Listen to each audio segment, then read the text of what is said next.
Rukaiya Said Zakwani, ni mwenyekiti wa ngome ya wanawake mkoa wa Dar es Salaam, chama cha ACT Wazalendo.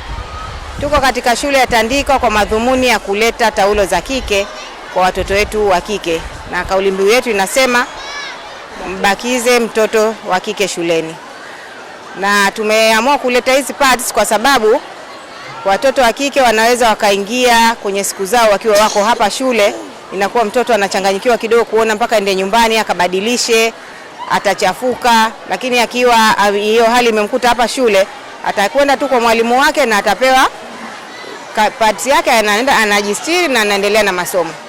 Na tumeamua kufanya hivi kwa sababu mwanamke ni mlezi wa taifa, lakini pia hawa watoto wa kike huenda wakawa ni viongozi wengine wajao, na tunatarajia sana katika kuja kudai mabadiliko baadaye.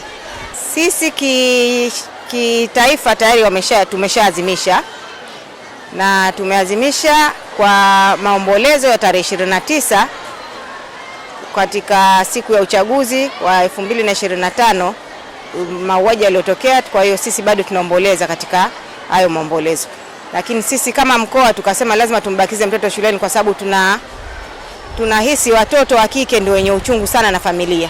Japokuwa vijana nao wana uchungu, lakini vijana hawawezi kupata hali ya kidunia akarudi nyumbani. Lakini mtoto wa kike tunataka abakie shuleni kwa sababu yeye ni mlezi wa familia. Na ndio maana tukaona tuendeleze hayo majonzi yetu kwa kuwaletea watoto pads ili wabakie madarasani, waendelee kusoma, kesho kutwa waje wadai haki katika nchi yao. Naitwa Silvia Matayo, katibu wa ngome ya wanawake mkoa wa Dar es Salaam. Leo hii tupo shule ya sekondari Tandika tukiwa na programu yetu ya mbakize binti shuleni. Na programu hii ni programu endelevu ambayo tutazunguka katika shule zote, shule za sekondari na shule za msingi, kwa wale madarasa ambayo wamefikia hatua ya ukuaji. Na tumeiona hii kutokana na changamoto wanazozipata mabinti ambapo wanapotokea na siku zao. Kwanza tukumbuke hawa mabinti wanakuwaga hawaendi kwenye mfululizo wao kutokana ndo kwanza wanaingia kwenye siku. Kwa hiyo binti anaweza kutoka nyumbani yuko salama, lakini akafika shuleni akaharibikiwa. Lakini pia tunawasaidia sana walimu wa kike kwa kuwa wao ndo wanakabiliana na hiyo changamoto. Mtoto wa kike ikimtokea hiyo hali, moja kwa moja anamfuata mwalimu wa kike.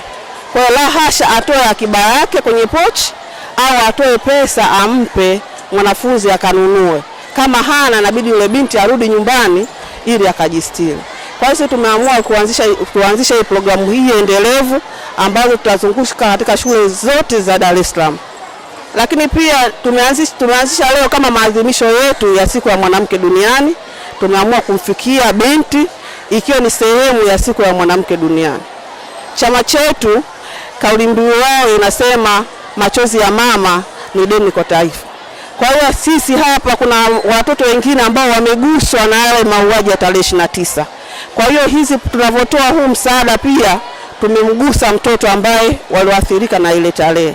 Lakini tunavyoona sisi bado tunaendelea na majonzi, hatutaadhimisha hii kwa sherehe, tutafikisha zile kwenye kaya ambazo zina uhitaji. Asante.